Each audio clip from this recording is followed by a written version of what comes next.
Hello दोस्तों, तो हमने जहाँ तक पढ़ा था पिछले क्लास में, अब हम लोग आज पढ़ेंगे डीएनए और आरएनए का बनावट क्या होता है, कैसा होता है। ठीक है, तो डीएनए डबल हेलिक्स होता है और आरएनए सिंगल होता है। ठीक है, डीएनए में ये जो लाइनिंग दिख रहा है वो न्यूक्लियोटाइड का होता है। ठीक है, तो बहुत ज़्यादा रहेगा तो पॉलीन्यूक्लियो, यानी कि बहुत ज़्यादा है तो पॉलीन्यूक्लियोटाइड हो जाएगा।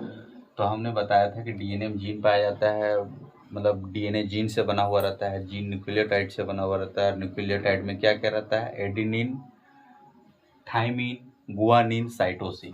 एडिनिन थाइमिन से जब जुड़ा रहेगा, एडिनिन थाइमिन से डबल डबल बॉन्ड में जुड़ा हुआ रहता है, गुआनिन साइटोसिन से ट्रिपल बॉन्ड में जुड़ा रहता है। तो ये फिर आपका डीएनए रहेगा। और आरएनए पहचानना है तो एडिनिन यूरेसिल से डबल बॉन्ड से जुड़ा रहेगा, यूरेसिल से यू आ जाएगा, उसके थाइमिन की जगह पर क्या आ जाएगा? यू आ जाएगा, यानी कि यूरेसिल आ जाएगा। और गुआनिन साइटोसिन से ट्रिपल बॉन्ड से बना हुआ रहता है। इससे पता चल रहा है कि डीएनए से हम लोग आरएनए बना सकते हैं। जब डीएनए से आरएनए बनाते हैं तो उस सिस्टम को हम लोग बोलते हैं ट्रांसक्रिप्शन।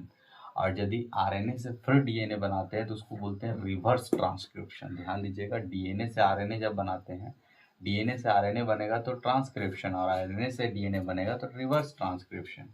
आरएनए से प्रोटीन बनेगा तो ट्रांसलेशन बोलते हैं। अब प्रोटीन से आरएनए नहीं बनेगा, प्रोटीन से आरएनए नहीं बनेगा। ठीक है, वो नहीं बनेगा। और यदि डीएनए से डीएनए ही बनाएंगे तो रेप्लिकेशन बोलते हैं, जोड़न जिसको बोलते हैं। ठीक है, रेप्लिकेशन। इसके आगे देखते हैं हम लोग। हाँ, तो हमने अभी जस्ट बताया था, क्या बताया था पीछे अभी, कि डीएनए डीएनए से हम लोग क्या बना सकते हैं? आरएनए बना सकते हैं। आरएनए से हम लोग डीएनए बना सकते हैं। इस डीएनए से आरएनए बनने की जो सिस्टम होती है, प्रोसेस होती है, उसको ट्रांसक्रिप्शन बोलते हैं। और आरएनए से डीएनए बनता है, उसको ट्रांसक्रिप्शन बोलते हैं। आरएनए से प्रोटीन बनता है, ट्रांसलेशन बोलते हैं। और प्रोटीन में नाइट्रोजन पाया जाता है, प्रोटीन में नाइट्रोजन पाया जाता है। ये बतला दिए। ऐसे रहता है बनावट। जो इसमें बीच में ये जो न्यूक्लियोटाइड है बहुत ज़्यादा रहेगा तो फिर डीएनए में बनावट, तो उसको पॉलीन्यूक्लियोटाइड बोलेंगे। पॉलीन्यूक्लियोटाइड 2 टाइप्स का होता है। कितने टाइप्स में होते हैं? 2 टाइप में होते हैं। एक न्यूक्लियोसाइड रहेगा और एक फॉस्फेट रहेगा, क्योंकि न्यूक्लियोटाइड में फॉस्फोरस पाया जाएगा तो फॉस्फेट तो रहेगा ही। तो न्यूक्लियोसाइड और फॉस्फेट। न्यूक्लियोसाइड के 2 भागों में बटा होता है, शुगर और नाइट्रोजन बेस। ठीक है, शुगर और नाइट्रोजन बेस बटा रहेगा। ठीक है, हम लोग को ऊर्जा शुगर से ही मिलता है। शुगर में हमारा क्या क्या रहता है?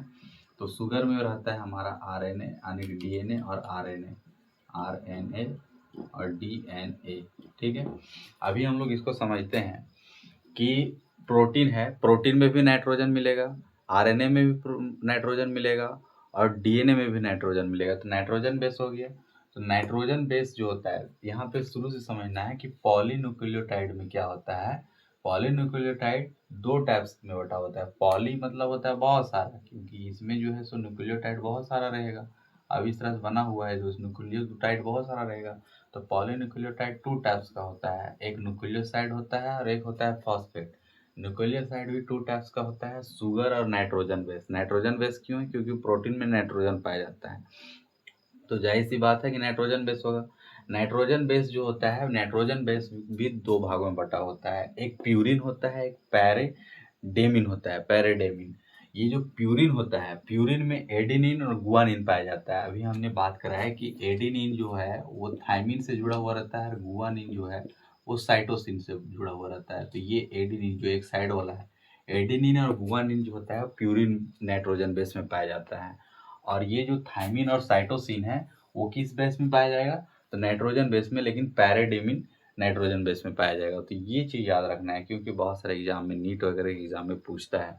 एक बार एग्जाम में पूछा था कि प्यूरिन में कौन सा मतलब नाइट्रोजन बेस पाया जाता है, तो एडेनिन और गुआनिन पाया जाता है। ध्यान रखना है, एजी।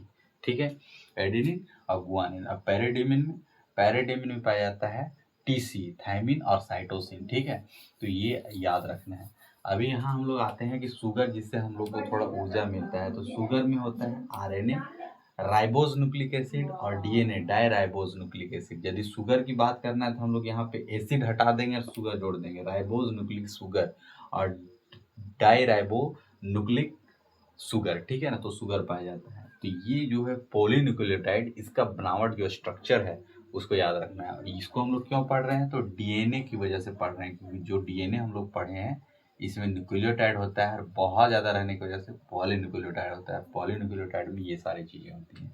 तो इसी तरह से हम लोग जो है सो पूरे क्लास को पढ़ेंगे। बायोलॉजी पढ़ने में बहुत ही इंटरेस्ट लगेगा। हम लोग को केमिस्ट्री फिजिक्स भी ख़त्म करना है। पहले बायोलॉजी पढ़ लेते हैं, फिर धीरे धीरे सारे सब्जेक्ट को हम लोग पढ़ेंगे।